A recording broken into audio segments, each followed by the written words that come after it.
untuk dikeluarkan.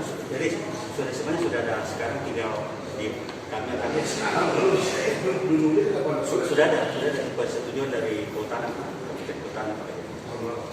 Belum 19 kemarin ada. Oh, sudah, tapi baru maksud saya sebelum terbit sertifikat dulu. Siap. Nah itu yang kemarin yang saya ini. Itu yang makanya yang saya bilang tadi. Siap. Sebenarnya kan pemerintah itu tidak ada Siap. apa namanya.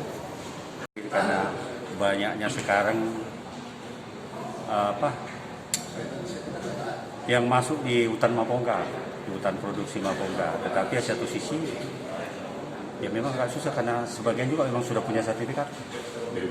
Ya saya sampaikan ya sekalipun kami dari Kementerian Kehutanan sudah menyetujui ada 3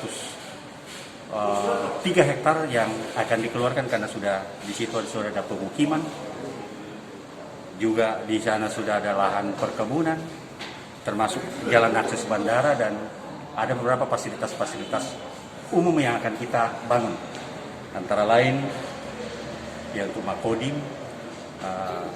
Brimob, BMKG dan sebagainya, dan itu ada 103 hektar yang kita akan plotting untuk dikeluarkan kembali dari kawasan hutan produksi terbatas Mapongga.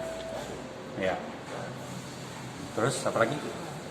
Sejauh ini kenapa kapasitasnya diperiksa Bapak? Saya kan sebagai wakil bupati tentunya ditanya, tahu nggak pemerintah daerah? Nah, tahu nggak pemerintah daerah itu di ini? Saya bilang tahu, karena kami ngecek ke lapangan. Pak, mengenai tadi ada teman-teman mahasiswa yang berunjuk rasa dari Toraja itu.